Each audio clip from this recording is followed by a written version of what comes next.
네, 이어서 계속 시작을 하다 보면요. 일단은 법률 개정 내용부터 말씀드릴 거예요. 2024년에 법률이 개정됐고, 법률이 개정된 거를 저희는 또 알고 있어야겠죠. 제가 이제 카페나 다른 저희 커뮤니티 카카오톡에 업데이트를 해 드릴 건데, 일단 여기에서는 거의 처음 공표를 해 드리는 거고, 결론적으로 많이 있지는 않습니다. 법률이 많이 바뀌진 않았고요. 매년 바뀌고 있고, 그 매년 바뀐 거가 시험에도 적용이 되고 있죠. 근데 시험에 적용되는 데는 사실 한 템포 조금 늦게 되긴 하는데, 그래서 제가 여러분들이 그래 바뀐 것 중에서 이거는 꼭 알아야 된다, 이거는 어느 정도만 알아야 된다, 이런 우선순위도 나눠 드릴 거예요. 왜냐? 법률이 바뀌더라도 시험 문제가 나오는 데까지 방금 말씀드렸듯이 조금 오래 걸리는 게 있고, 바로 조금 우리가 적용을 시켜서 알아야 되는 게 있기 때문에, 그래서 그 내용까지 해서 알려드릴 겁니다. 일단은 교재를 가지고 하나씩 해보도록 할게요. 자, 법률 바뀌는 내용 중에 가장 큰 거, 가장 핵심적인 거, 알아야 되는 거, 이제 화장품 책임 판매 관리자의 자격 기준입니다. 이제 교재가 저희가 두 권이 있는데, 한 권 끝 기준으로는 24에서 25페이지고, 합격 맞추 교재를 갖고 계신 분들 중에선 20에서 21페이지입니다. 자, 물론 지금 배우고 있는 이 내용을 아예 모르시는 분도 계실 수도 있어요. 아직 커리큘럼들을 안 가고 있으신 부분, 이제 시작하신 분들은 그럴 수도 있죠. 근데 이제 모든 분들을 위해서 제가 이게 어떤 내용인지도 알려드리면 좋지만, 보통 이 정도는 한번 지금 듣고 있는 굉장히 초반부의 내용이기 때문에 안다는 전제로도 조금 더 말씀을 드릴 겁니다. 그래서 만약에 모르시는 분들도 일단 제가 필기하라고 하는 거 하고 나서 나중에 교육을 이제 들으실 때, 강좌를 들으실 때, 바꾸라는 내용이 이거였구나 라고 조금 더 이해를 해주시면서 넘어가면 될 것 같아요. 자, 하나씩 조금 더 리뷰잉하는 느낌으로 같이 보도록 할게요. 자, 화장품 책임 판매 관리자가 어떤 직무였어요? 쉽게 말하면 책임 판매 업자가 갖고 있는 특수 직원이라고 제가 설명을 했죠. 특수 직원이 본인일 수도 있고, 아니면 밑에 직원 한 명 더 들 수도 있다라고 말씀드렸습니다. 자, 자격 기준이 있었습니다. 어렵지 않았죠? 그래서 의사 약사라고 하는 기준이 있었고, 특정 학과를 전공했을 때의 그런 자격이 주어졌었고, 전문대에 대한 내용이 있었고, 여러 가지 내용들이 있었습니다. 자, 이거 공부할 때 제가 어떤 식으로 공부하라고 했냐면, 강의 보신 분들이 기억나실 거예요. 아직 안 보신 분들도 이렇게 해나가시면 돼요. 이렇게 2번, 3번을 일단 제가 묶어서 한번 보라고 했었고, 4번, 5번을 묶어서 보라고 했던 거 기억나실 거예요. 왜 묶어서 보라고 했어요? 2번, 3번은 4년제 기준으로 학과를 취득했을 때의 특정 조건, 책임 판매 관리자 자격을 주는 특정 조건, 그리고 4번, 5번은 전문대 졸업 기준으로 했을 때 특정 조건 더 이수했을 때의 자격을 준다라고 해서 2번, 3번, 4번, 5번 묶으라고 했습니다. 자, 이거 조금만 더 리뷰 한번 하고 갈게요. 2번, 3번에서 어떤 내용이었냐면, 일단은 학과를 이공계 또는 화장품 관련, 향장 관련, 화장품 관련, 한의학 관련, 한약학과 관련 등을 전공하면 자격을 주겠다가 2번의 내용이었어요. 그렇죠? 어렵지 않은 내용입니다. 이제 공지사항이 오늘 떴어요. 그 10월에 이제 그 강의가 바뀌었다는. 그래서 지금 바로 말씀을 못 드렸는데, 이따 제가 끝나고 또 업데이트 내용을 드릴 겁니다. 잠깐 딴 얘기해서 죄송해요. 자, 다시 책임 판매 관리자에 대한 학과에 대한 거 2번 내용이 있었고, 3번 내용은 화장품과 관련된 내용과는 아닌데 조금 연결된 보건 계열을 하시는 분들은 내가 자격을 주긴 줄 텐데, 이런 화장품 관련 수업을 20학점까지 들어야 돼 라고 했을 때 자격을 줬던 거 기억나실 거예요. 다시 2번 내용에서는 특정 학과, 화장품 관련된 학과를 전공했을 때 무조건 줄게였는데, 3번에서는 보건 계열로 비슷한 계열이긴 한데 조금 부족한 내용이니까 특정 과목을 20학점 이상 들었으면은 이런 학과들도 내가 인정해 줄게였습니다. 기억이 나시죠? 자, 여기서 이제 어떻게 내용이 바뀌었냐면, 결론부터 조금 더 말씀드릴게요. 이렇게 바뀌었습니다. 3번 내용이 아예 없어졌어요. 3번 내용을 아예 쫙 그어주셔서 X표를 쳐주셔야 되고요. 그리고 3번 내용에 있던 이 간호 관련된 과를 위로 넣어주셔야 됩니다. 자, 다시 정리해드릴게요. 3번 내용이 아예 없어지고 3번 안에 들어있던 이건 보건계열과 있죠. 간호학과, 간호과학과, 건강간호학과 등등입니다. 이 등등을 그냥 간호라고 제가 묶었어요. 간호 등이라고 써 있으니까 그런 과를 그냥 2번 안에 다시 넣어주시면 돼요. 이게 내용이 어떻게 바뀐 거냐면, 결론적으로 법의 이제 목적을 조금 더 설명드릴게요. 옛날에는 이런 학과들은 조금 부족하니까 너네 이 학과 플러스 수업도 들어야 돼, 이런 관련 수업도 들었었어야 돼 라는 조건에 너네도 그냥 이 학과 정도의 수준으로 인정해 줄게 라고 해서 2번으로 바로 들어간 겁니다. 무슨 말씀인지 아시겠죠? 이게 어떻게 논란이 됐었냐면 제가 실제로 이제 법률을 이제 만들거나 혹은 법률에 대한 개정을 할 때 그 초청될 때가 가끔 있어요. 그래서 이 법제처에 관련 산하기관이 초청돼서 이런 건 이렇게 바뀌었으면 좋겠다, 저렇게 바뀌었으면 좋겠다라는 거를 의견을 같이 공유할 때가 있는데 이 얘기가 실제로 나왔었어요. 이공계 관련된 학과 나오면 책임 판매 관리자의 자격이 줬어요. 여기까지는 접근은 좋은데 실제로 그래서 뭐 화장품과 아예 관계없는 뭐 컴퓨터 공학, 이런 전자전기 이런 거 나와도 책임 판매 관리자 자격을 주면서 왜 3번 같이 보건 계열 나온 사람들은 오히려 더 화장품과 비슷한 계열일 수도 있는데 이런 조건을 추가로 주는 거냐라고 하는 내용이 나왔던 거죠. 그래서 이런 사람들도 이쪽으로 이제 넣어준 개념입니다. 얘네들도 이제 포함을 시켜주겠다. 그래서 이거는 바로 알면 되는 거니까 이런 과정, 이제 법이 바뀌는 이런 배경을 알고 있으면 더 잘 이해가 되잖아요. 그래서 그런 개념으로 추가로 설명을 드린 거고 간호를 넣으면 된다라고 하는 개념입니다. 전문대도 마찬가지예요. 전문대도 같은 개념으로 4번, 5번 계열을 한번 보면 일단 전에 거를 한번 이해해 볼게요. 이해하는 게 중요하죠. 왜냐하면 더 정리가 잘 되니까. 전문대 기준으로는 원래 4년제처랑 비슷한데 추가적인 요건이 하나 더 붙었습니다. 1년 이상 경력이 품질관리 쪽에 있어야 된다가 더 붙은 거죠. 전문대라서 4년제랑 조금 차이를 뒀다라고 제가 법적으로 조금 이해를 할 수가 있겠습니다. 그래서 전문대 졸업자 중에서 화학, 생물학, 화학공학, 기타 관련 이런 학과, 화장품학과, 한약학과를 나온 사람들은 4년제에서는 바로였는데 전문대에서는 1년 이상을 종사를 하는 걸 추가 조건으로 줬죠. 이것까지 해야 된다. 근데 여기에서 간호 관련 학과들도 되긴 되는데 20학점 이상이 추가로 있고 또 1년 이상 경력이 또 있어야 된다. 4년제의 차이에서 이렇게 뒀다라고 하는 거 전에 우리가 강의에서 설명드리고 이해를 하셨을 거예요. 여기도 마찬가지입니다. 간호가 4번에서 추가됩니다. 4번에서 간호 관련 학과가 추가되고 5번이 아예 지워진다라고 이해를 해주시면 되겠습니다. 그래서 결론적으로 제가 간호라고만 이렇게 추가를 하자고 했지만 말씀드렸듯이 간호학과, 간호과학과, 건강간호학과 등, 여기 등이라는 표시가 있기 때문에 우리는 간호라고만 넣어도 조금 더 쉽게 이해를 할 수 있겠습니다.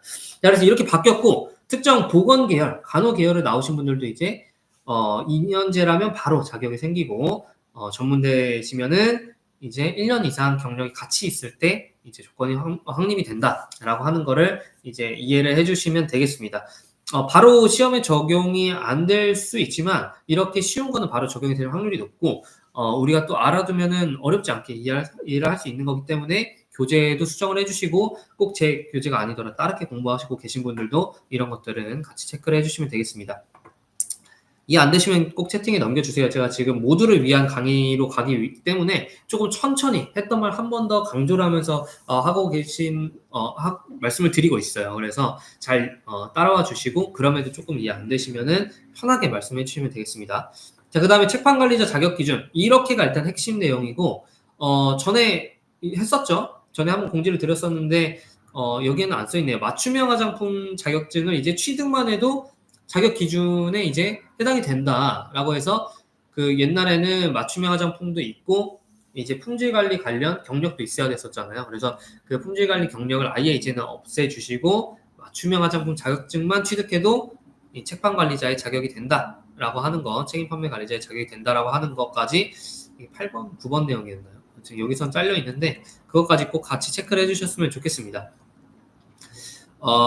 좋아요. 몇 번 내용이었는지 채팅에 한번 써주시면 아시는 분 써주시면 감사드릴 것 같아요. 네, 책방관리자 자격의 기준은 이렇게 하면 된다라고 말씀을 드리고요.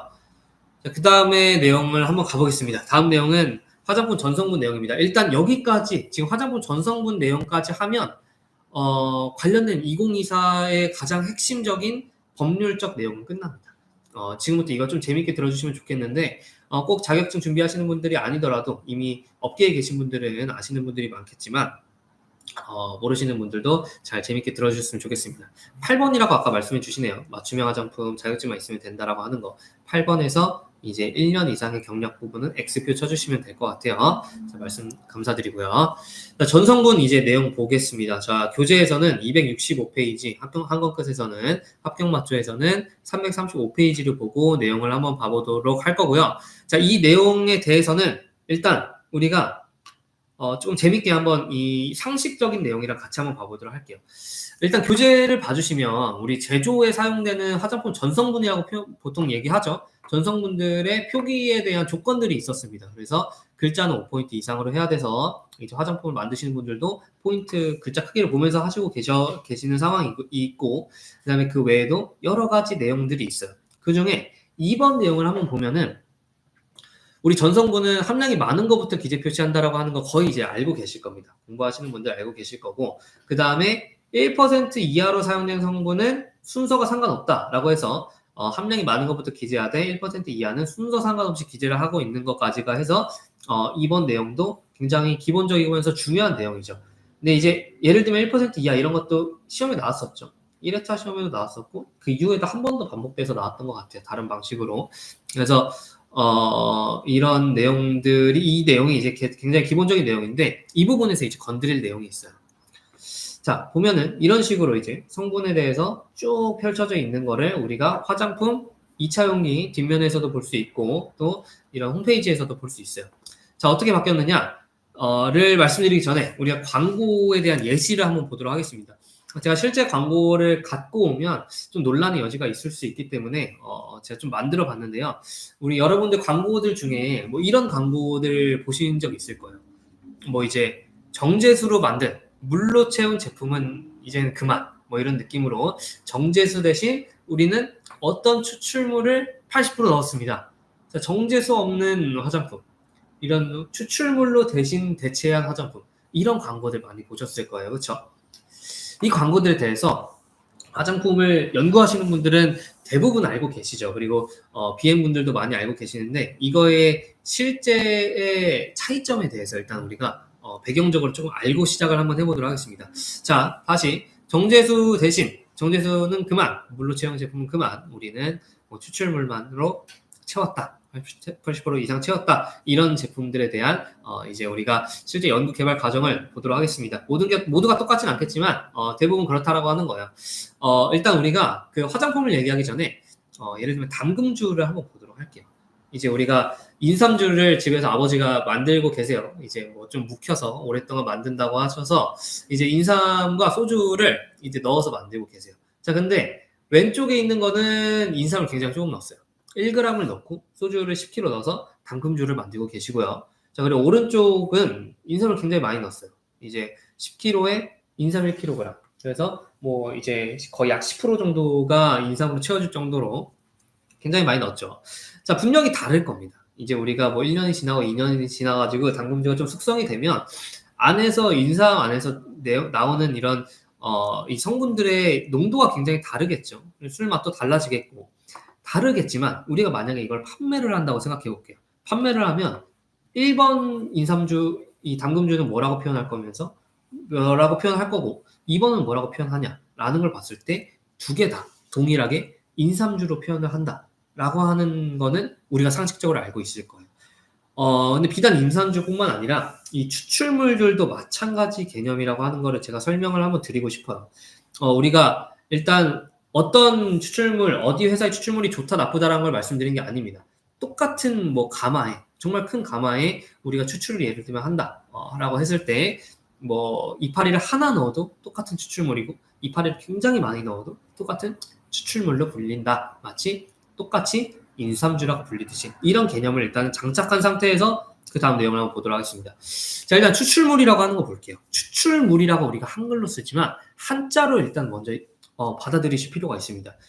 물 숫자가 아니고요. 물을 얘기할 때 그 물이 아니라 이 물질, 물건을 얘기할 때의 한자예요. 이 추출물이라고 하는 거. 일단 이 개념을 같이 한자적으로 이해를 한 상태에서 실제 추출물을 봤을 때 여러 형태가 있을 수 있지만 이 고형분이라고 하는 100% 순도는 파우더의 제형이라고 일단 이해해 주시면 되겠습니다.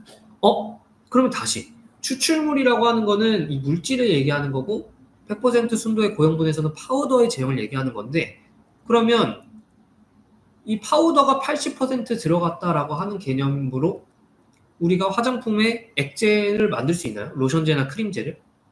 불가능하겠죠. 완전 떡처럼 될 거 아니에요. 80%가 가루고 나머지 20%가 액상이라고 치더라도 실제로 80%라고 하는 개념이 파우더일 수는 없을 겁니다. 여러분들이 아시는 듯이 당연히 액상일 겁니다. 정제수를 대체할 정도로 액상이어야겠죠.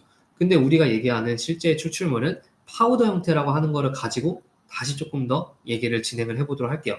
자, 그래서 보통 어떻게 되냐면 마치 우리가 인삼주를 만들었을 때처럼 용매에 이제 추출분이 들어가 있는 상태로 이런 식으로 이제 추출물이 만들어진다라고 하는 거죠. 예를 들면 이제 추출물은 굉장히 많은 방식으로 추출을 할 수 있습니다. 여러 가지 다양한 방식이 굉장히 많죠. 뭐 증류법도 있고, 뭐 합착법도 있고, 여러 다양한 용매를 사용하는 법도 있고, 또 기술들도 굉장히 많이 늘어나고 있습니다. 예를 들면 아까 우리가 봤던 담금주 같은 거는 용매를 활용한 추출이겠죠. 그래서 소주라고 하는 예를 들면 뭐 에탄올과 기타 성분들이 들어간 물질에 인삼을 넣어놓고 이제 물질들이 추출되게 하는 방식으로 아까 인삼주를 만든 건데 예를 들면 이것도 부틸렌글라이콜이라고 하는 용매에 추출분이 2% 어떻게 보면 이 가루가 2% 들어가 있는 인삼 추출물이라고 할게요. 그러면 이 인삼 추출물을 80% 넣었을 때 예를 들면 80%를 넣은 화장품이 있다라고 쳤을 때 실제 이 가루가 80%가 들어있는 게 아니다라고 하는 건 아시겠죠?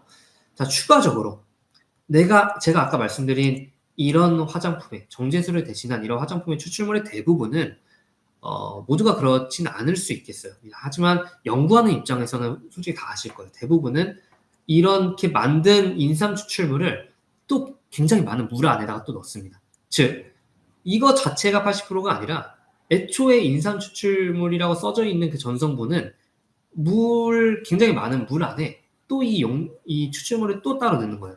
예를 들면 이건 10배 희석을 한 거죠. 물 90%에 방금 만들었던 이 추출분이 2%가 들어가 있는 이 전체를 또 10% 넣은 겁니다. 그러면은 결국에 이 안에 들어가 있는 고형분의 양은 굉장히 적겠죠. 이제 전체 용량 대비, 전체 중량 대비 그 이제 농도는 굉장히 더 적어질 겁니다. 그런데도 인삼 추출물이라고 쓴다는 거죠. 무슨 말씀인지 아시겠어요?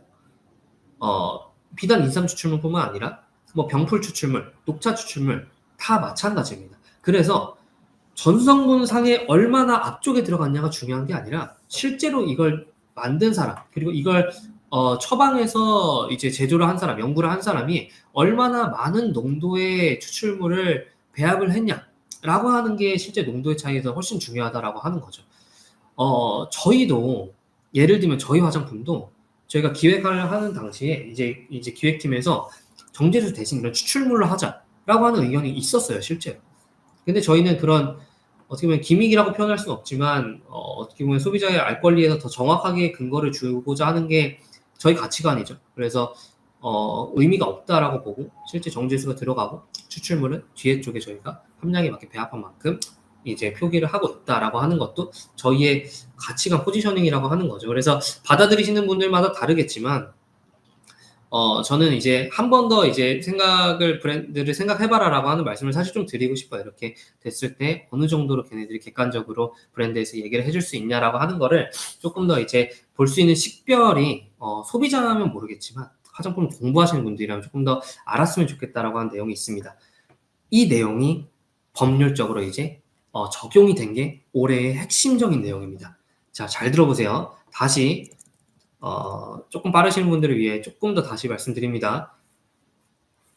이렇게 정제수 대신 추출물 80% 됐다라고 하는 개념에서 우리가 실제 80%가 다 추출물이냐라고 하는 거에서는 아닐 수 있겠구나. 얼마나 넣느냐에 사실 따라 다르고 이런 추출물의 파우더 형태가 얼마나 또 희석됐느냐에 따라서 사실 다르기 때문에 앞에 있냐 뒤에 있냐는 사실 전성분상에서 식별하는 거는 의미가 굉장히 많이 떨어진다라고 하는 거를 연구하는 사람들은 알고 있었고 이제 법률적으로도 소비자의 알 권리에 들어가야 된다라는 개념으로 법률이 바뀌었습니다. 자, 어떻게 바뀌었는지를 일단 봐볼게요. 실제 제가 지금 예시를 말씀드렸습니다. 방금 이 인삼 추출물은 부틸렌글라이콜 98%에 추출분 2%가 지금 녹아져 있어요. 이 고형분이. 근데 이거를 또 물에 10배 희석했습니다. 자, 그러면 이제 정체적으로는 어떻게 되느냐?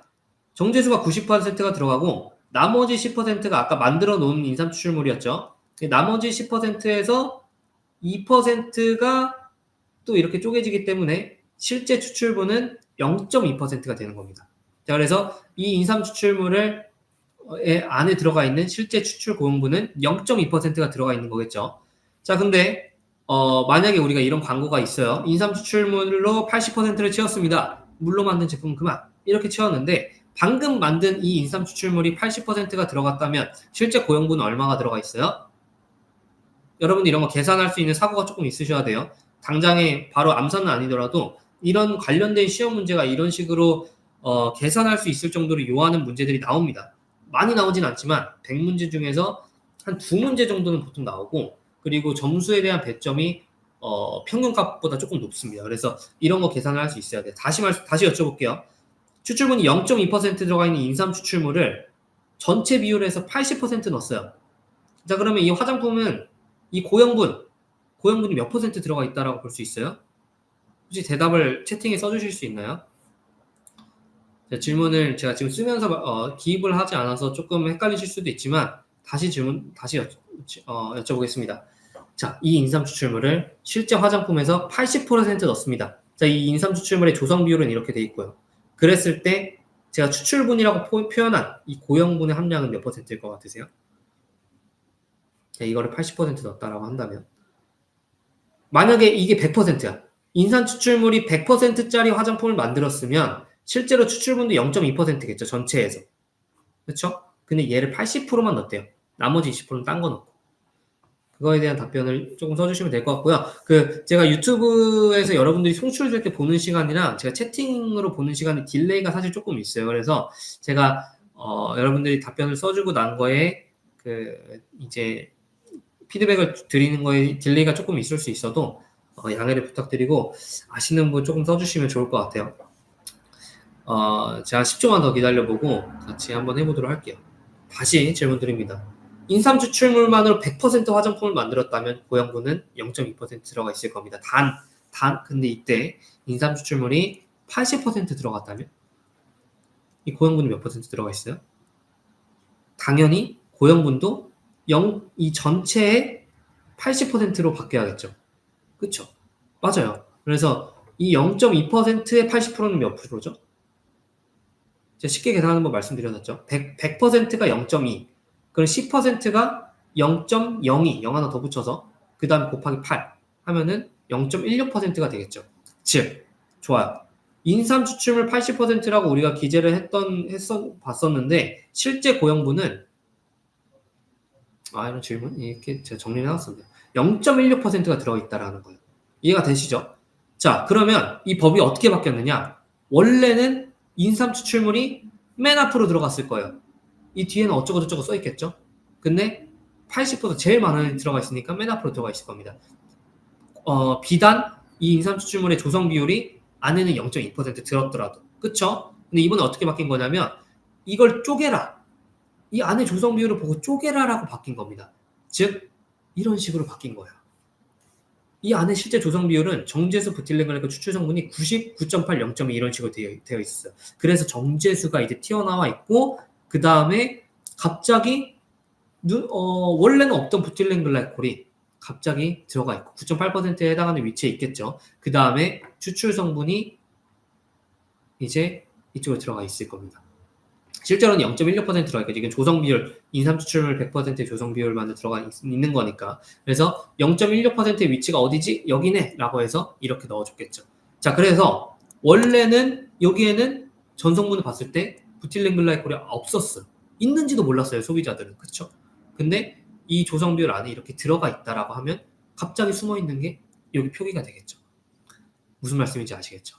또한 인삼 추출물의 위치가 원래 여기였다면 쪼개서 원래의 함량대로 위치로 가고 그 안에 들어가 있는 다른 것들이 그 위치대로 이제 기재가 되게 바뀐 게 핵심적인 내용입니다. 자, 이해가 되시겠죠? 이런 법률이 생긴 근거 이유에 대해서도 이해가 이제 되실 거예요. 여기서 조금 더 이제 말씀을 드리자면 제가 확실하진 않은데 이제 아시는 분 또 말씀해 주세요. 이 계도 기간이 있습니다. 법은 이렇게 바뀌라고 작년 9월부터인가 이제 요청 사항이 왔는데 이제 법률적으로 내려져 왔는데 올해는 조금 봐주는 걸로 알고 있어요. 올해는 일단 이렇게 했던 애들은 올해 안에 바꿔라 이런 식으로 바꿔라라고 해서 이제 이 올해는 혼재되어 있을 겁니다. 실제 여러분들이 실무에서 화장품에서 밖에서 보다 보면은 이렇게 돼 있는 데도 있고 이렇게 돼 있는 데도 있고 그래서 이렇게 돼 있는 데가 있으면 얘는 진짜 이것만 이게 제일 많이 앞으로 갔나? 라고 생각하실 수도 있지만 아까 제가 말씀드렸죠. 이거는 80% 이제 가루 파우더가 대부분이라고 말이 안 될 거라고. 그래서 아직 안 바꾼 거구나 전성분을 이렇게 이해하시는 게 훨씬 더 낫겠죠. 그렇죠? 그래서 이렇게 바뀌었다라고 하는 게 핵심 내용이고 이런 내용이 실제로 아직은 시험에는 올해 안 나올 확률도 사실 좀 있어요. 왜냐 이렇게 바로 바뀌었을 때는 시험 문제는 보통 문제은행식이에요. 문제 리스트를 쫙 만들어 놓고 거기서 추출해 가지고 뽑아서 시험을 만드는 형식인데 제가 모든 회차의 시험을 다 참석했거든요. 저 가면은 완전 그날은 분석만 하느라고 너무 바빠지는데 보통 바로는 이런 게 안 나오더라고요. 근데 여러분들이 그래도 아셔야 돼요. 왜냐하면 나올 확률이 일단 있기도 하죠. 1번 나올 확률이 있기도 하고 2번 이게 안 나오더라도 이런 사고, 이런 계산 능력이 여러분들한테 너무 중요합니다. 제가 아까 말씀드렸던 이런 사고 계산, 이런 계산할 수 있는 사고가 있어야 그 두 문제, 세 문제 배점 높은 거에서 가져가실 수 있는 확률이 높고, 그런 이제 사고력을 높이는 관점으로 너무 좋은 개념이기 때문에 무조건 이해를 하시고 한 번 더 아셔야 된다라고 하는 걸 설명드릴게요. 그래서 실제 법률이 어떻게 나왔냐? 이제 표시광고 관리 지침, 이제 식약처 민원인 가이드. 자, 아침에 혀가 꼬이네요. 네, 이 민원 가이드를 보면 이제 8번에 추출물 함량을 표시할 때는 다음 표시 기재 방식을 참고해라라고 나와서요. 완제품을 기준으로 원래는 그냥 기재했다면 이제는 희석 용매, 아까 부틸렌글라이콜로 용매가 있었고 혹은 뭐 정제수 같은 거를 포함해서 희석 용매 등의 함량을 이제 제외한 이제 진짜 추출 물질의 함량을 표시 기재한다. 0.16% 했던 것 같지. 자, 그래서 옛날에는 우리가 이렇게 광고했어요. 인삼 추출물이 80% 들어갔습니다. 라고 광고하던 상세 페이지가 있다면 계도기간이 지나면 이제 의무적으로 어떻게 해야 된다? 인삼 추출물이 0.16% 들어간 화장품입니다. 라고 광고를 하셔야겠죠. 이거를 메인으로 밀고 싶으시다면. 실제 함량을 노출해서 소비자한테 알려주고 싶으시다면. 무슨 말씀인지 아시겠죠? 그래서 제외한 추출물질 함량을 표시 기재를 해야 되고 당연히 전성분상의 순서도 바뀌겠죠. 두 가지에 대한 내용을 아셔야 되는 겁니다. 내가 추출물질에 대한 이제 표시 광고를 할 때는 함량 기재했던 거 기억나시죠? 이론서에 있습니다. 자, 예를 들면 비타민 C 앰플이라고 하면 비타민 C에 대한 성분을 활용을 해서 표시 기재를 했기 때문에 함량을 알려줘야 되는 게 있었죠. 그렇게 그런 성분을 표시 기재에 활용하면 함량을 알려주는 것도 쪼개서 알려줘라라는 게 1번이고 당연히 전성분상에도 쪼개서 써라고 하는 게 2번 이런 느낌으로 이해를 해주시면 되겠습니다. 여기서 사실 조금 더 디테일하게 말씀드릴 게 있어요. 추출물뿐만 아니라 이런 에센셜 오일의 개념에 대해서는 또 말씀드릴 게 있는데 이건 아예 지금 생각하실 필요가 없습니다. 머리가 조금 더 오히려 혼란스럽게 뒤섞일 수 있으니까 이것만 아예 이해해 주시면 돼요. 다른 건 아예 생각 안 하시고요. 자, 그래서 그 예시로 이제 식약처에서 알려준 겁니다. 어떤 특정 원료의 조성비가 정제수와 추출물과 그리고 이런 보존제, 그리고 첨가제가 이렇게 섞여 있는 게 있대요. 이 성분 자체를 원래 20%라고 넣었다면 원래는 이게 예전 같았으면 20% 예를 들면 녹차 추출물, A가 녹차 추출물이라고 치면 이 들어있다라고 했을 텐데 이제는 어떻게 바뀌었다? 여기 안에 이 원료가 10% 들었었구나. A 원료 전체에 추출물이 10% 들었었구나. 근데 이 원료를 20% 썼네. 그러면 20%에 10%. 그러니까 20% 안에 10%는 2%죠. 2%의 노착 추출물이 들어있다라고 하는 게 이쯤 들어가겠죠. 그리고 다른 것들이 또 쪼개져서 들어가겠죠. 무슨 말씀인지 아시겠죠? 자, 문제 한번 같이 풀어보겠습니다. 제가 예시 문제 한번 만들어 왔는데, 급조라고 해야 될까요? 좀 단어가 좋지는 않은데, 좀 제가 빠르게 만든 거다 보니까 완벽한 물질은 아니지만, 우리의 사고력을 기르면서, 적응할 수 있는 데는 굉장히 좋은 문제라고 생각이 듭니다. 자, 같이 한번 풀어볼 거고요. 이게 안 보이네. 이 부분이 안 보이네요. 제가 지금 얼굴이 가려서.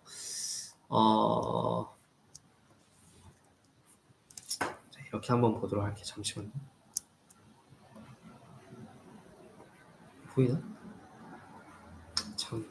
잠시만 기다려주세요. 죄송해요.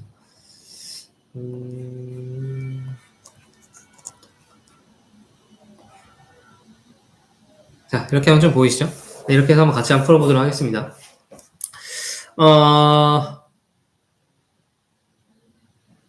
1분.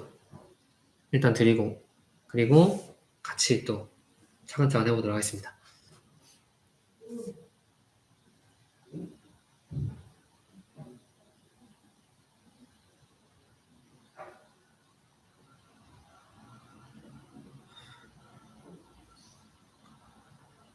화면을 옮길 수 있나요? 일단 이렇게 했으니까 한 대를 일단 한번 해보도록 할게요.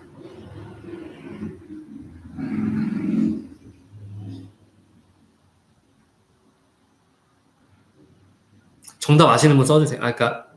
틀려도 괜찮아요. 틀려도 괜찮으니까 이제 써주셨을 때 항상 기억에 남는다라고 해서 제가 참여에 대한 유도에 대한 중요성을 많이 말씀드리죠. 틀려도 괜찮습니다. 틀린 만큼 내 머릿속에 충격요법이 더 생기는 거예요. 정답을 일단 푸신 분은 다 써주셨으면 좋겠습니다. 그래서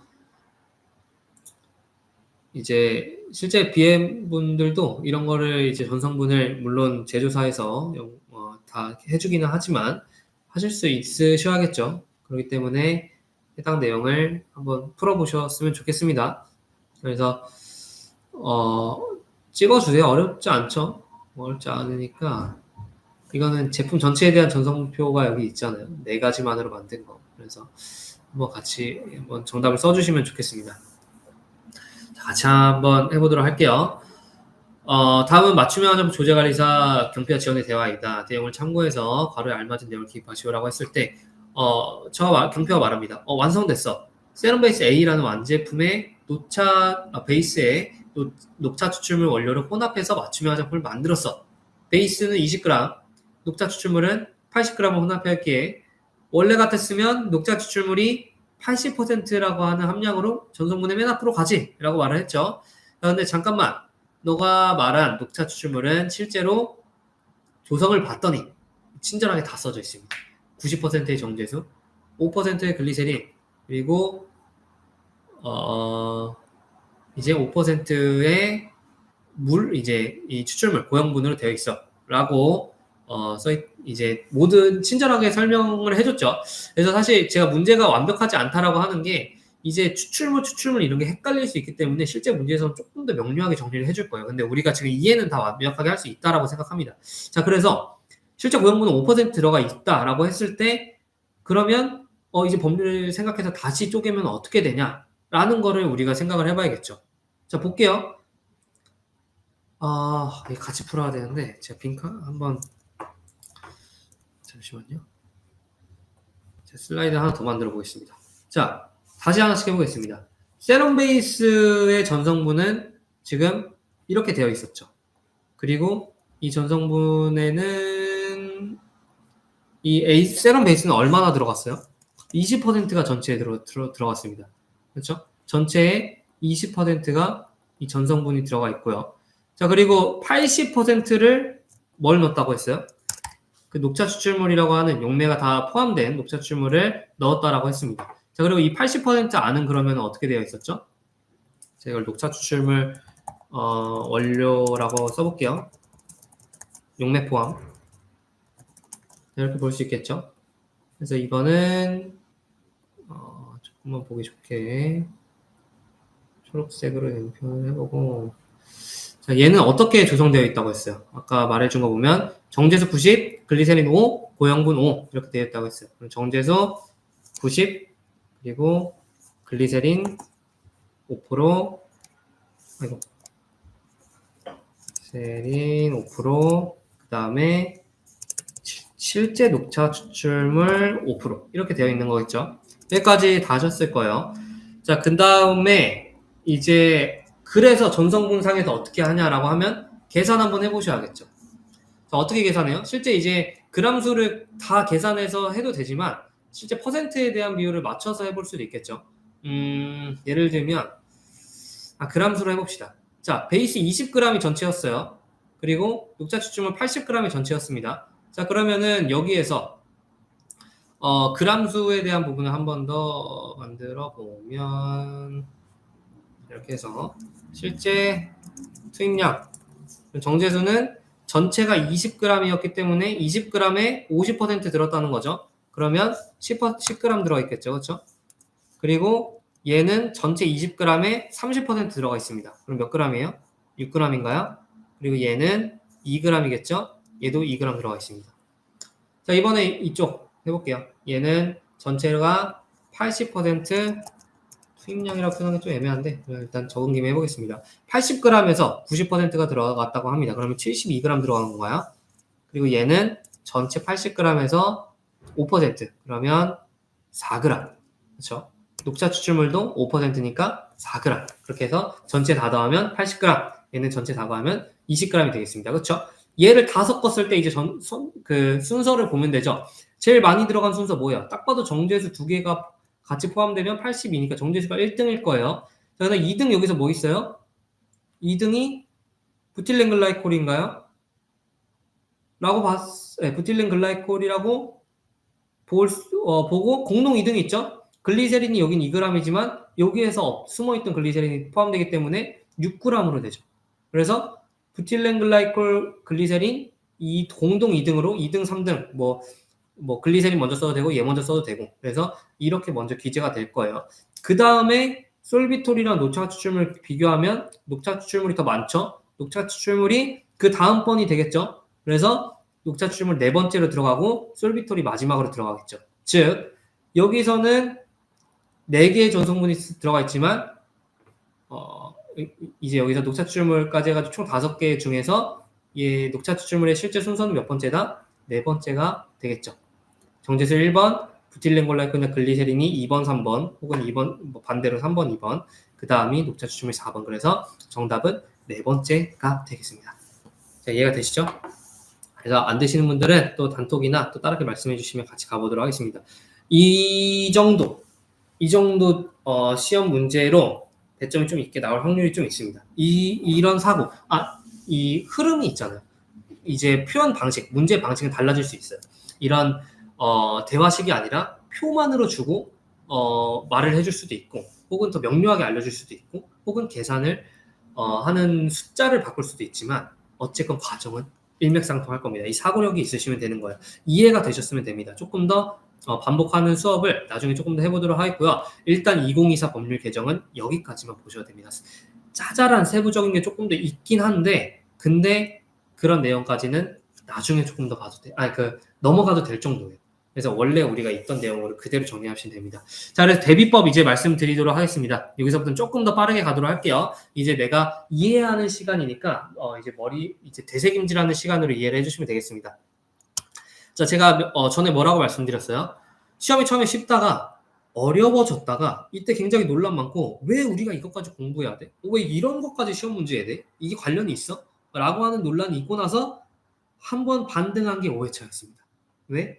여기서부터 좀 자리 잡았어요. 그리고 5회차 이후로는 이 시험 확률이 이 난이도가 굉장히 안정화됐고요. 이 시험 합격률이 어느 정도 유지가 되고 있습니다. 자, 그래서 이제 시험이 나오는 개념은 여태처럼 뭔가 대혼란 시대가 아니에요. 어느 정도 이제 이 방향성이 완전히 거의 잡혀버렸어요. 이거에 대한 부분을 제가 좀 뽀개드리고 있는데 그래서 전에 2, 3, 4회 보고 좌절하신 분들은 훨씬 더 확률이 높게 그리고 공부 잘 탄탄하게 하셔서 그런 혼란 없이 합격을 충분히 볼 수 있다라고 볼 수 있고요. 이제 2, 3, 4회 때 공부했던 방식으로 하신 분들은 그렇게 조금만 더 따라 하시면은 충분히 합격해서 더 쉽게 갈 수 있습니다. 자, 그래서 이제 이 부분에 대해 어떤 식으로 하는지 조금 더 설명을 드리도록 할게요. 제가 사실 시험 직전에 라이브 이제 현강 오프라인 강의를 한번 열어드렸어요, 작년에. 그래서 그때 완전히 파드렸는데 이번에도 아마 오프라인 세미나 강의를 또 따로 하지 않을까 싶고 미리미리 알려드릴 테니까 그때는 다 참석을 하셔서 그때가 거의 진짜 엑기스가 쭉쭉이죠. 그분들을 위한 준비를 제가 굉장히 많이 하기 때문에 그래서 그때 따로 공지를 드릴게요. 오프라인 현강은 시간이 되면 꼭 이제 직전에 좀 참여를 하셨으면 좋겠습니다. 자, 그래서 어떤 식으로 일단 공부를 하는지를 일단 대략적인 거 먼저 말씀드릴게요. 기본이지만 굉장히 중요한 겁니다. 기본에 충실해야 되는 거 일단 너무 중요하죠. 기본기가 받쳐져야 되고 이 기본기와의 싸움, 모든 걸 이해하는 퍼즐이 맞춰지는 거와의 싸움이라서 이론서를 굉장히 반복해라라고 하는 거가 굉장히 중요합니다. 이따가 합격하신 분들의 후기 공부 방법에 대해서 또 나와요. 자, 그래서 기본에 충실하는 건 너무나 당연한 내용이고 주관식의 난이도가 굉장히 조절이 됐습니다. 기본에 충실했을 때 맞출 수 있을 정도로 80% 이상 맞출 수 있을 정도로 난이도가 조절이 됐어요. 그만큼 기본과 이론서를 정말 빼곡히 반복하는 게 중요하다라고 하는 거. 그 다음에 심화 문제 비중이 많이 조절됐습니다. 그래서 많이 줄어드는 만큼 심화 문제는 100점이 좀 높아요. 모든 점수가 100점이 똑같지 않다라고 했죠. 그래서 고득점용 100점이 높은 게 문제가 적지만 좀 진하게 이런 느낌으로 이제 좀 바뀌었고요. 문제은행 방식의 대표적인 이제 성향인데 전에는 회차가 적어서 안 그랬는데 이제는 반복되는 문제가 나왔습니다. 2회차에 나왔다면 5회차에 또 나오고 1회차에 나온 게 6회차에 나오고 제가 모든 회차를 다 참석하고 분석을 진짜 누구보다 저는 많이 했다라고 생각을 해요. 이만큼 분석한 사람 없을 거라 생각하는데 그것도 이제 내용을 나중에 좀 녹여드릴 거예요. 반복이 이제 시작된다라고 하는 것도 굉장히 의미가 있죠. 기출을 보는 게 더 의미가 있어진다라는 내용이죠. 그다음에 적절한 유형과 주제 분배, 이제 주제가 잘 분배됐다, 유형이 분배됐다라고 하는 거. 그다음에 교수학습 가이드가 매우 중요합니다. 지금 좀 화면이 가려졌는데 교수학습 가이드라고 해서 이제 생산성공부였나 식약처에서 배포해주는 그 자료 가이드가 있었고 이게 너무 중요하게 됐습니다. 근데 이거를 공부 초반에 보면은 너무 효율이 떨어져요. 그래서 제가 작년에도 말씀드렸죠. 이거 중요하다라고 말씀드렸고 작년에 어떻게 했어요? 시험 직전 한 달 전에 저랑 같이 뽀겠어요. 그래서 훨씬 더 효율적으로 공부해 나갔죠. 왜냐? 교수학습까지 중요하긴 한데 너무 쓸데없는 내용들이 많아. 교재가 너무 보기 어렵게 구성이 되어 있어서 그 안에서 엑기스를 뽑을 수 있는 이 식견이 있어야 돼요. 근데 그거를 하려면 기본에 충실해야 거기서 내가 중요하다라고 하는 게 쏙쏙 뽑아지거든요. 그렇기 때문에 교수학습 가이드라고 하는 거는 마지막에 저랑 같이 공부하면서 했을 때 훨씬 더 효율적으로 높이 할 수 있다. 중요하긴 하지만 과정에 대한 순서를 조금 알고 계시라고 하는 거 말씀드리도록 할게요. 자, 그래서 시험이 6월일 때 기준으로 만들었습니다. 6월일 때 기준으로 만들었는데 지금 10월 달로 옮겨졌다고 했죠. 그래서 일단은 두 가지 다 말씀을 드리도록 할게요. 3, 4, 5월 달은 시험 직전 3개월 느낌이었을 거예요. 직전 3개월 전에 이제 기본 이론을 완벽하게 이해를 하는 걸 2달은 그래도 여유를 남기고 해야 된다가 일단 핵심이에요. 자, 여러분들 7월 달까지 기본 이론만 하고 계세요가 아닙니다. 그 말이 아니에요. 아무리 늦어도 2달은 확보해 놓고 8, 9월은 확보해 놓고 기본 이론이 끝나 있어야 된다라고 하는 거죠. 그 전에 다른 거 해놓으면 너무 좋죠. 또 반복하는 거에 대한 반복 학습의 중요성이 굉장히 높은 시험이다라고 하는 거는 여러분들 제가 많이 말씀드렸으니까요. 하지만 아무리 늦어도 기본 이론을 2, 3회 반복해서 끝내놓는 걸 미리미리 해둬야 된다. 그래서 여러분들도 미리미리 해놓는 게 굉장히 좋습니다. 자, 지금 3, 4, 5월인데 시험 준비에 대한 이제 부분이 기본 이론을 아직도 한 바퀴를 못 했다라고 만약에 했다면 하루에 정말 투자하는 시간이 많게 매일 반복을 해야 됐습니다. 뭐 조금 쉽게 말하면 사람마다 다르겠지만 하루에 3시간씩 매일 하세요라고 한다면 3시간 이상으로 매일 하세요라고 한다면 쉽지만은 않아요, 사실. 근데 우리가 시간이 좀 확보됐을 때 여러분들이 마냥 늘어지지 말라고 하는 이유가 뭐예요?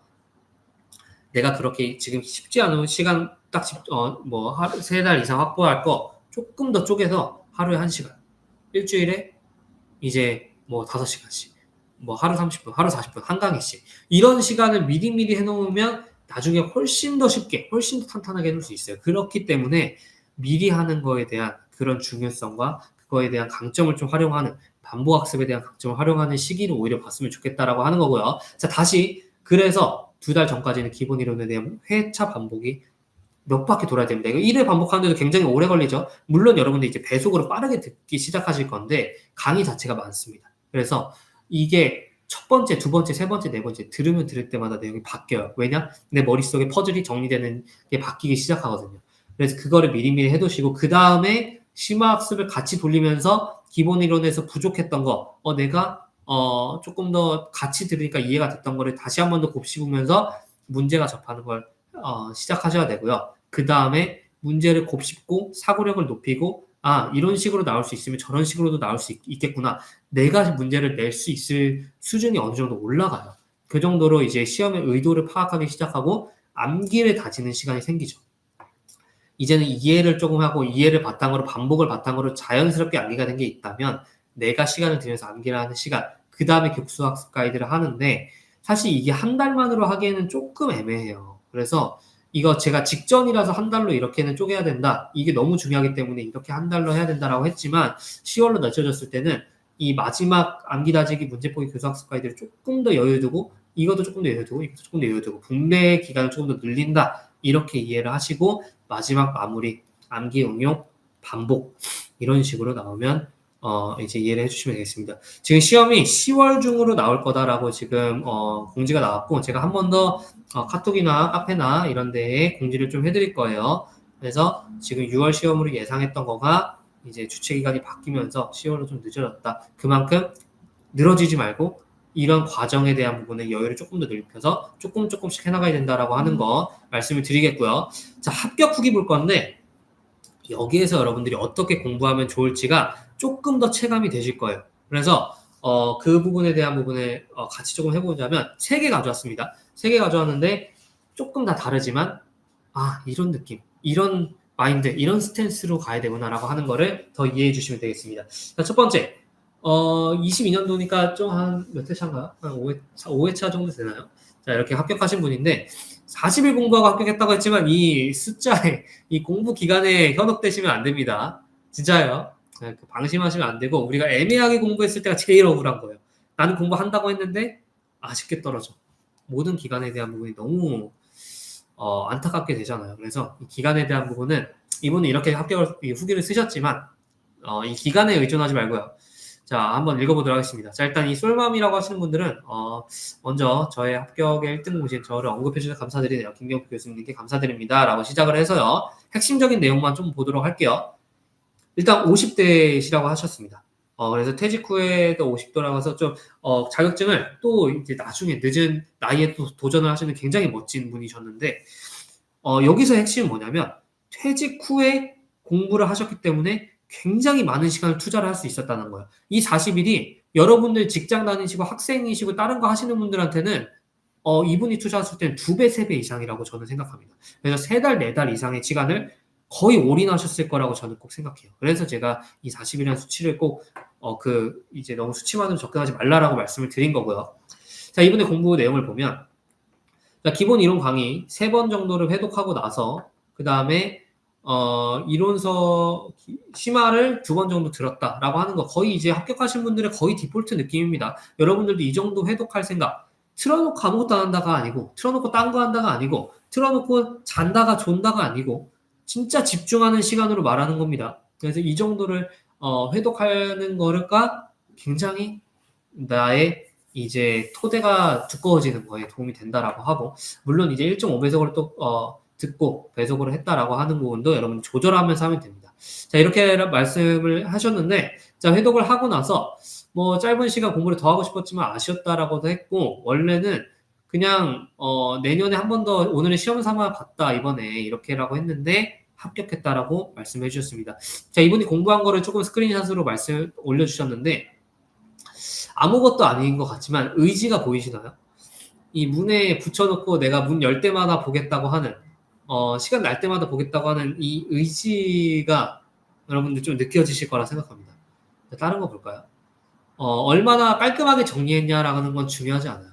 의지가 조금 더 보이실 거예요. 내가 공부를 어떻게든 하나라도 더 외우게 하겠다라고 하는 그런 이제 또 의지가 보여지는 장면이라고 생각을 합니다. 그래서 메모를 하는 것도 마찬가지, 내가 필기를 하는 것도 마찬가지, 내가 이동하면서 봐야지, 내가 조금 더 시간 날 때 봐야지라고 하는 부분이 보이실 거고 제가 이거를 보여드리는 가장 큰 의도 중에 하나는 시험 자체가 이제는 제가 좀 단언코 얘기할 수 있어요. 어렵지 않아요. 진짜 어렵지 않거든요. 근데 절대적인 시간을 투자할 의지가 있으시면 합격합니다. 이게 팩트예요. 내가 어느 정도 공부하고 어느 정도 이 공부한 거 가지고 시험 빠싹 해서 하면 되지. 이제 벼락치기를 하면 되지. 이런 개념보다는 어렵지 않은 시험인데 나 여기에 공부할 시간, 절대적인 시간 하루에 2시간씩 뭐 3달 동안, 4달 동안 할 수 있어. 그렇게 해나갈 거야. 그리고 그 시간 동안 집중할 거야. 라는 집중의 의지, 시간 투자의 의지만 있으면 무조건 합격합니다. 자, 그래서 그렇게 시험이 유형이 많이 바뀌었어요. 이렇게 이해를 해주시고 이렇게 공부를 해나가는 하나의 예시라고 하는 거 이제 조금 체감이 되셨을 거예요. 이분이 정답은 아니죠. 근데 그 의지는 들어가 있을 거라고 우리가 체감했을 거라고 생각합니다. 자, 2번 합격 후기 보겠습니다. 자, 이번 비전공자래요. 관련된 전공자가 아닌데 작년 시험이죠. 따끈따끈한 작년 시험을 합격했다라고 말씀을 하셨습니다. 자, 이분도 공부 시간이 3달 정도 했는데 영끌에서 올인해서 그 시간을 투자했다고 합니다. 그래서 직장생활 학생분들보다는 2배, 3배의 시간을 쓴 거예요. 마냥 3달만 쓴 게 아니라. 그래서 자기의 시간에 편성된 시간 스케줄을 보고 그런 시간 편성을 좀 잘 하셨으면 좋겠고요. 기본 교재 3회도 기본 디폴트죠. 이렇게 하고 나면 다르게 느껴지는 게 있어서 보이는 게 있어서 안 보이던 게 보이기 시작해서 그렇습니다. 근데 배속 시청하고요. 비핵심적인 부분은 넘기기도 하면서 입맛대로 보기도 했습니다라고 말씀해 주셨어요. 그래서 이런 효율적인 거는 본인에 맞게 하시면 되는 거고요. 그다음에 그렇게 하다 보면은 나중에 내가 놓쳤던 것들도 안 보이는 것도 보인다라고 했었고 처음에는 기출에서 합격 점수가 미비했지만 나중에는 점진적으로 늘더라라고 하는 게 보였고 자, 여기 보시면 단어장 같은 것도 나름대로 만들어봤다. 포스트잇도 만들어봤다. 이런 것들에 대한 내용들이 있는데 이것도 사진을 한번 같이 보도록 할게요. 자, 이분들 의지가 보이죠. 정리를 잘했건 못했건 내가 어떤 식으로 하나라도 더 암기하겠다. 내가 머리에 담아서 외워보겠다라고 하는 정리의 의지가 보이실 겁니다. 그래서 이런 식으로 정리를 했다라고 하는 부분이 있고 꼭 이렇게 하라는 게 아니에요. 근데 내가 그냥 회독 그냥 틀어놓으면 끝이지 좀 이해하면 끝이지가 아니라 정말 내 머릿속에서 기억이 나게 노력을 하는 과정이 이분은 필기식으로라도 단어장식으로라도 포스트잇식으로라도 계속해서 해나갔다라고 하는 거가 여러분들도 마찬가지 개념으로 이해가 되실 겁니다. 어떠한 방식이든 상관없어요. 합격 거기 3번 볼 건데 이분은 진짜 뭐랄까요 이렇게 준비를 많이 할 수가 있나라고 할 정도로 준비를 많이 하셨고 그리고 이분은 가장 어려운 시험에 정말 고득점으로 합격을 하신 분이에요. 그래서 취득 점수가 800점인데 이 당시에 굉장히 어려운 시험이었었거든요. 그래서 이제 공부를 굉장히 탄탄하게 하신 분인데 이분도 꼭 이분처럼 하라는 거 아닙니다. 근데 우리가 한번 체감을 하고 나도 집중을 할 준비를 해보자라고 하는 거에서 분명 도움이 되실 거예요.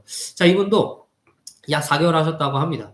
이 시험의 가장 중요한 포인트는 회독, 반복해서 듣는 거라고 하는 거를 말씀을 드리고 회독의 중요성도 자기도 알게 됐다. 하다 보니까 알게 됐다라고 해서 회독에 대한 표도 만들었어요. 1회독 11월 2일에 들었다. 5일에 들었다. 3강 5일에 들었다. 7강은 11월 9일에 들었다. 다 듣고 나서 체크 본인이 직접 만드신 거예요. 2회독은 자, 1회독은 가지치기 좀 이제 베이스를 깔고 2회독은 좀 더 구체화하기로 또 쫙 듣고 3회독은 외우려고 하면서 들었다라고 하는 거를 또 날짜별로 하고 4회독도 다시 하셨네요. 이런 식으로 했다라고 하는 거에 이 반복학습의 중요성 다시 한 번 더 정말 체감할 수 있는 좋은 예시죠. 자, 그리고 이분은 어떻게 했냐를 조금 더 보면 일단은 1회독 했을 때 벌써 다 했네? 라고 하는 이런 느낀 점이 있었고 연습 문제는 모르겠다. 2회독은 1회독 때 했던 게 좀 보이는구나. 연습 문제도 내가 좀 들어오는구나. 3회독 하니까 내가 몰랐던 게 이제 보이는구나. 공부할 게 많아지는구나. 4회독 하니까 자리가 잡히네. 이런 식으로 그 회독했을 때 느껴지는 부분이 다르다라고 하는 이런 예시도 말씀을 해주셨어요. 교재도 이제 걸레짝이 될 정도로 하셨겠죠. 당연히. 그래서 교재도 굉장히 이제 좋게 된 것도 많고 교재에 또 포스트잇 또 된 것도 많고 여러 가지가 적혀 있는 모습이 또 보여 있을 겁니다. 맞죠? 이 뭐래도 잘하실 분이고 사실 무슨 공부를 하셨어도 합격하실 분이에요. 그래서 우리가 꼭 이렇게 해야 되는 건 아니겠지만 정말 절대 시간을 만들고 그 시간을 마냥 흐트로 보낸 게 아니구나 라고 하는 거가 공통점으로 세 분이 보이실 겁니다. 장난 아니죠 사실 이분은. 여기 보면은 사실 그림도 막 그리고 또 그리고 이거는 만약에 이거를 가지고 강의를 하실 분들도 이 정도로 사실 안 하실 거예요. 그래서 남다르게 하셨던 분이죠. 사실 합격을 안 하면 이상하셨을 분이고. 그래서 보면은 인강을 하다가도 이렇게 뭐라고 해야 되나 공부를 할 때 있게 되는 이전의 내용들을 이런 방법을 통해서 머릿속에 넣었다라고 하시는데 저도 사실 굉장히 큰 박수를 쳐드리고 싶은 분이죠. 대단하신 분이셨고 이런 마음가짐이 중요하다라고 하는 거를 조금 더 공유를 하고 싶었습니다. 그래서 이런 식으로 공부를 하고 문제도 내가 틀린 거를 왜 틀렸냐? 아 이런 내가 이론을 알고 있어야 사실 맞출 수 있었어라고 하는 해답에 대한 부분을 또 만들었었어요. 이거에 대해서 제가 이따 뒤에서 또 말씀드릴 겁니다. 이런 내용 이렇게 정리해 나가는 게 굉장히 중요하거든요. 그 다음에 또 내가 부족하다라고 하는 것도 노트 필기를 또 하셨고 이런 식으로 움직이면서 이동하면서 봐야지라고 하는 것도 또 만드셨습니다. 그렇죠? 그래서 일단은 여러분들이 공부할 때 이제 팁이라고 하는 내용, 꿀팁이라고 하지만 사실 꼭 했으면 좋겠다라고 하는 권고사항에 오답 노트, 암기 노트 어떠한 방식이든 상관없어요.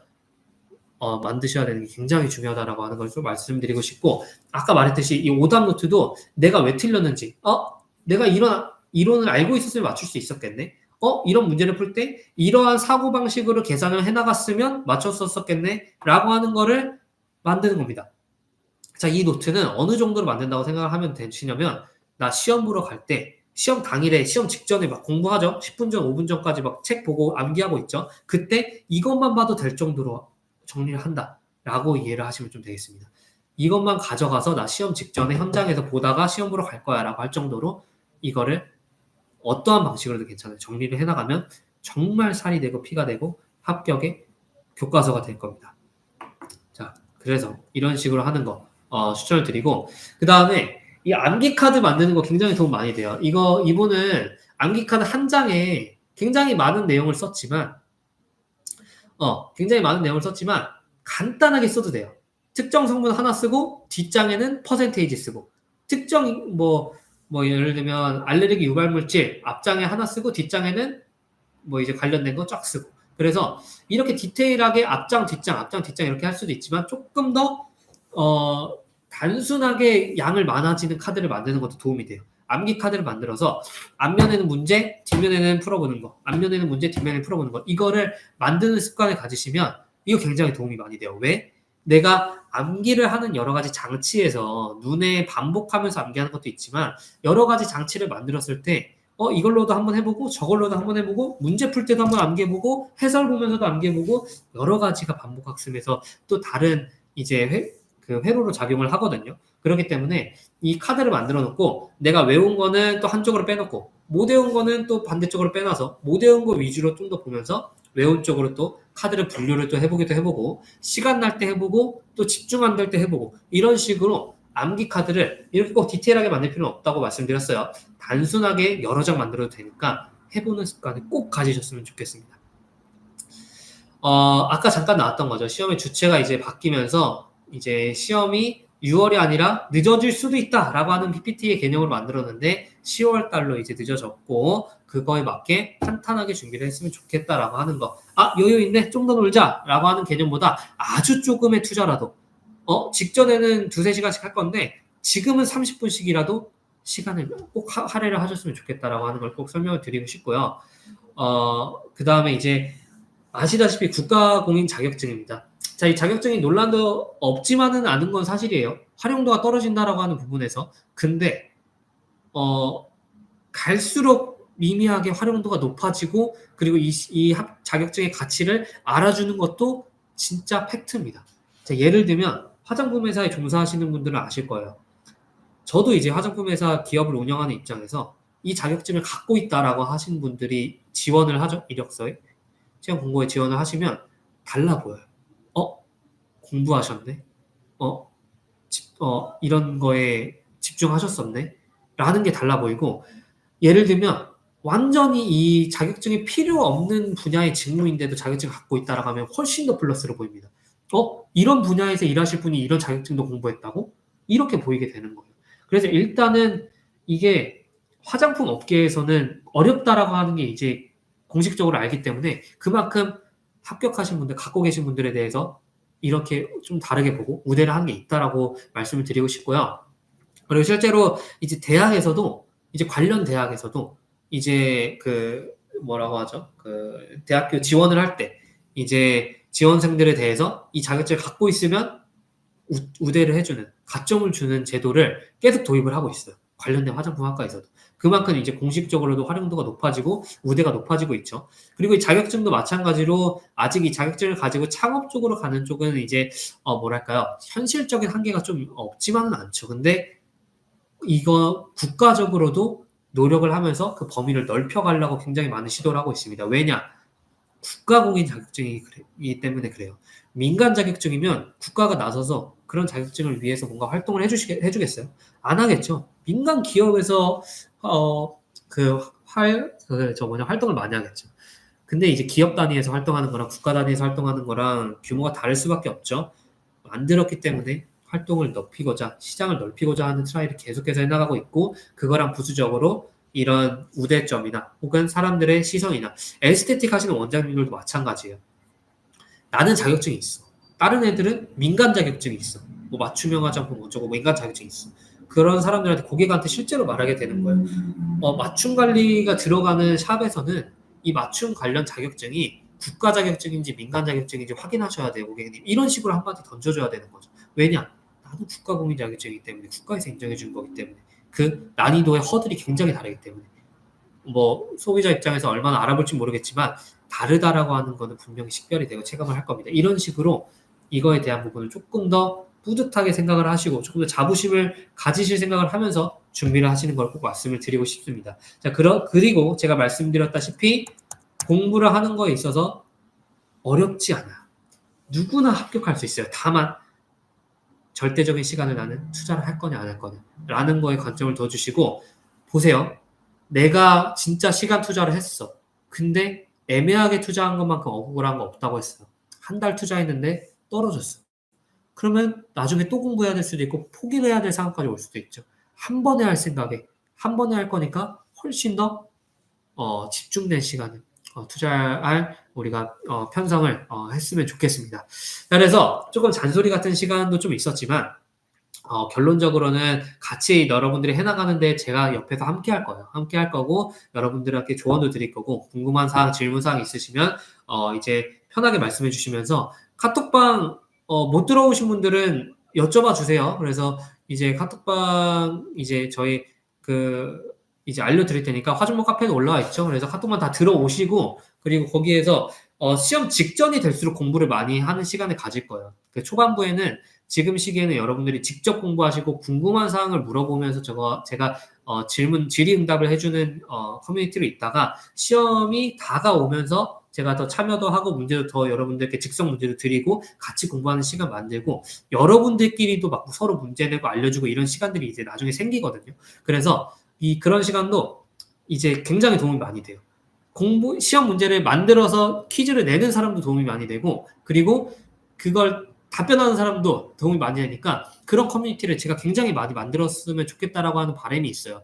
그래서 제가 퀴즈 오늘 한번 낼게요 라고 했을 때 아시는 분 몰라도 그냥 찍어서 답변해 주시고, 나도 진짜 많이 하네 사람들이, 빨리 나도 퀴즈로 일단은 안 해왔는데 내봤는데 나도 빨리 외워야겠다라고 하면서 복습이 되니까 그런 커뮤니티 환경을 좀 만들고자 합니다. 그래서 카톡방 다 들어와 주시고, 그 다음에 말씀드린 것 같이 제가 원래 기출문제집을 따로 만들까 하는데 지금 시간적 투자를 못하고 있어요. 근데 적어도 제가 시험 직전에 오프라인 강의를 한 번 더 풀면서 그때 이제 비공식 문제들이랑 그런 제 분석 이런 이론들을 다 풀어드릴 거라서 그때 오프라인 강의 세미나를 꼭 한번 미리 알려드릴 테니까 같이 좀 만나는 시간 좀 가졌으면 좋겠습니다.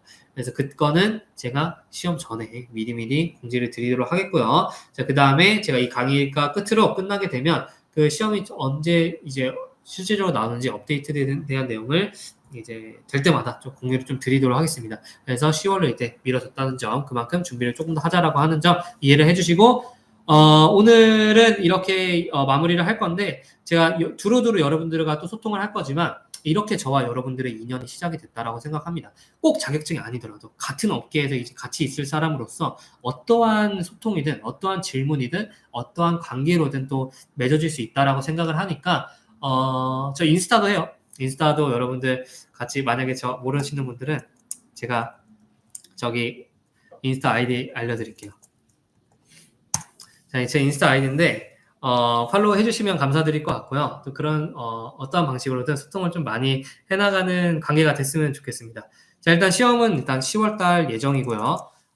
그리고 좀 더 명확하게 나오면 말씀드리도록 하겠습니다. 인스타 꼭 팔로우 해주시고, 또 카톡에서 또 인스타에서 또 다른 방식으로 또 다른 또 라이브 강의로 또 많이 뵙도록 하겠습니다. 오늘도 즐거운 하루, 또 알찬 하루 보내시고 더 좋은 시간으로 뵙도록 하겠습니다. 고생하셨습니다. 오프라인 예상달은 시험이 10월이니까 아마 9월 초일 확률이 높아요. 8월 말이나 9월 초 뭐 이 정도를 일단 한번 예상을 해볼 수 있을 것 같아요. 네.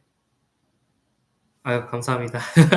팔로우하고 A 축하글도 올려주셨다. 감사드리고요. 또 질문사항 있으시면은 일단은 말씀 부탁드리고, 한, 1, 2분 정도 또 채팅창 일단은 같이 소통 또 해보고 끌 거니까, 일단은 더 이제 급하신 분들은 오늘 교육은 여기서 끝났다라고 하는 거 말씀드리고, 또 이제 문의사항 있으신 분들은 채팅창 일단 남겨주시면 제가 조금 끝까지 한번 보고 한번 가보도록 할게요.